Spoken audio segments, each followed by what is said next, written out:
Let's not be toxic about Davido, Wizkid, and Burna Boy's comparison. A lot of people are taking it with a lot of toxicity, and that is quite disturbing at the time. We need to actually understand that when we compare these two guys, they are in different times. At the time in 2024, I said it in one of my videos that the best Nigerian Afrobeat artist should be Burna Boy based on his recent contributions to Afrobeat and recent statistics and the rest. And now he has become the most streamed Afrobeat artist in Nigeria based on the recent records we have.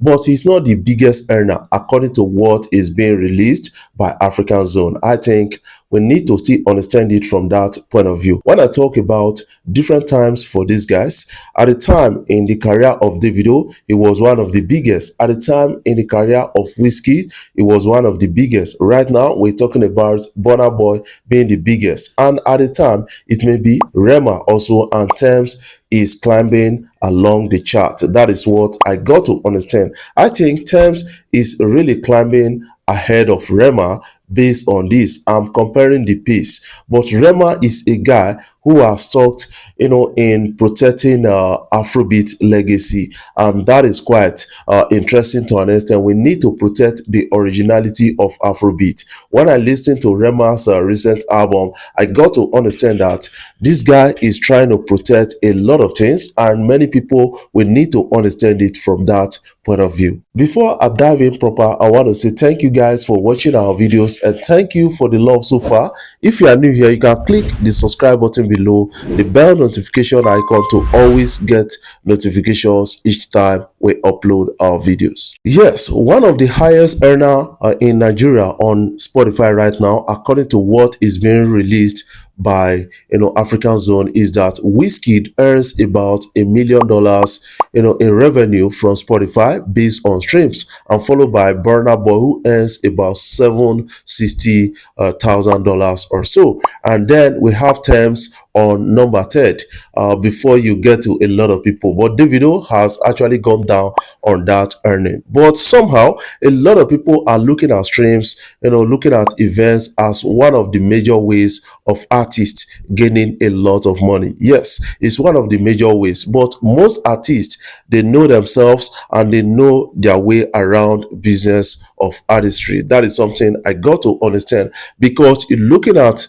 the recent endorsement tables right now, you get to understand that Davido is one of the biggest endorsed artists in Africa, and he has helped to sell a lot of products in Africa like Mattel. That is something I got to understand about Davido, and we still got a lot of people actually earning big. Puma Deal is one of the biggest earner of Davido also. We need to understand it from that point of view. But right now we are talking about the biggest stream earner. We talk about Wizkid, one of the biggest, followed by Burna Boy, then Tems.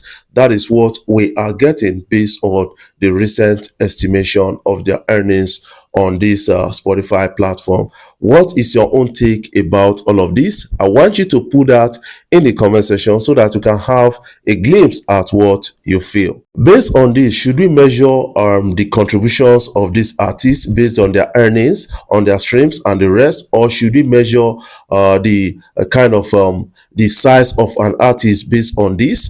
But we need not measure these guys because they are in different times and different periods. Based on the recent trend of things, you will put Burna Boy ahead of Davido and Wizkid because he is now in his period. Yes, somebody is speaking up right now, and a lot of people are trying to listen to this person, but he has been countered by this person he spoke against. According to Spyro, he said, I was signed to Polo's record label and all those things, and I didn't get a dime from that.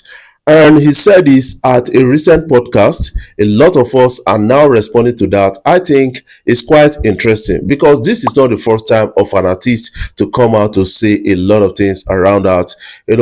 Polo having a record label, signing Spyro and not making a dime. I think we have to really verify a lot of records, because right now Paulo has come out to kind of share his own side of the story. And according to him, he said he spent about 11 million naira on Spyro. But some people are saying that 11 million naira is not enough to actually kickstart the career of an artist. That is something we need to understand about this whole thing that is trending out on social media. But Spyro actually spoke his mind, and then Paulo countered with a lot of some kind of receipt, and now we are trying to understand that. Don't be surprised, Paulo will go to a podcast and then spill his mind.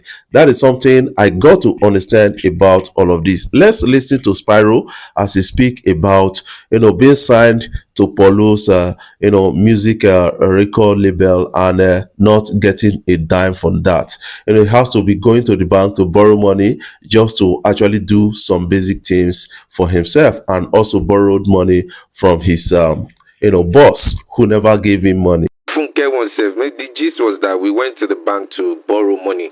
Myself and my partner, we were signed to a record label. My record label was owned by a billionaire. With his Rolls Royce, with at least about get like 3 Rolls Royce. But I was signed and nothing was happening. Like I wasn't even getting a dime to my. If I needed money, I had to go borrow, from him to return. I mean, he's a nice person, but he's a kind guy. But he doesn't really understand.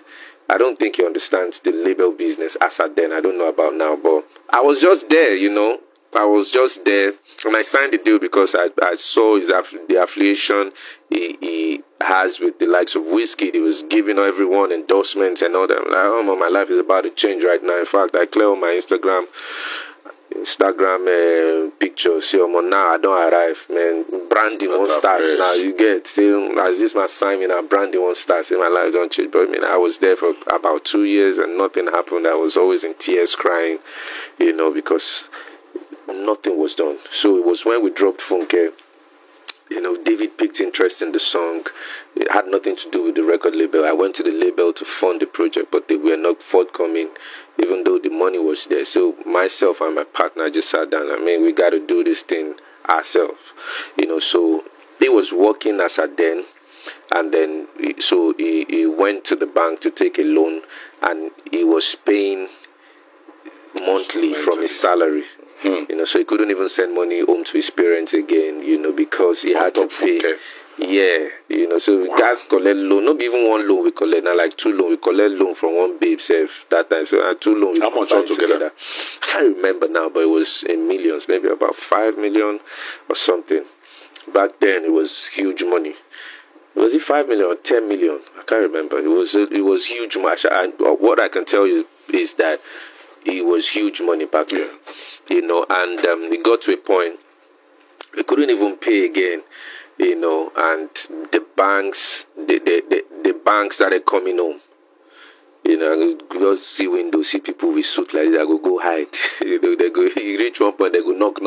I don't get yours, I go come out. So that was what it was then. It wasn't like so when the song, I felt in my. This thing be make me cry God that year, because I've been reason say this Funke is the song that will change my life. I had David, I had Mayokun on this on the record. It was a hit. Yeah, it was a hit, but it was a hit, but No proceeds. yeah, it was. I didn't have. I was just new to the industry. I didn't even understand. I was just like, oh, I have a big song now, So. And I couldn't follow up. When you have a hit in this industry, you need to follow up quickly. But I couldn't, because I'm still paying the loan that I took. Where was the label? Were you still in the label at the time? I was still signed Did to they not the see label. the song They blow up? saw it. They saw it, but it just happened. Is that hatred? It's not. What's the name of the label? I was signed to Polo of World Africa Music Fest. So Jesus like I said, he is a nice and kind guy, but he understands showbiz more than he does the music business. Based on what he has said, I got to understand that Polu coming out to share an evidence of 12 million spent on an artist.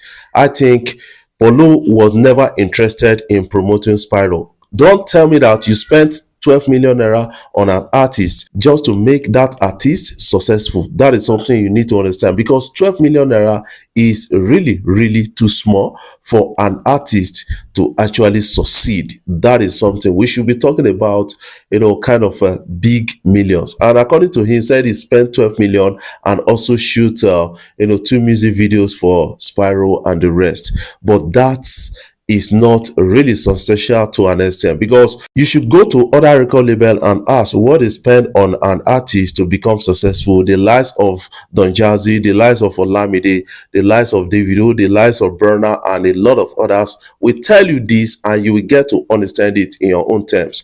But Paulo coming out to say I spent 12 million naira, I think 12 million is not enough to actually carry an artist and make that artist a big one of a record label. What is your own opinion about all of this? I want you to put that in the comment section so that you can have a glimpse at what you feel. Before I jump off, I want to say thank you guys for watching our videos, and thank you for the love so far. If you are new here, you can click the subscribe button below, the bell notification icon, to always get notifications each time we upload our videos.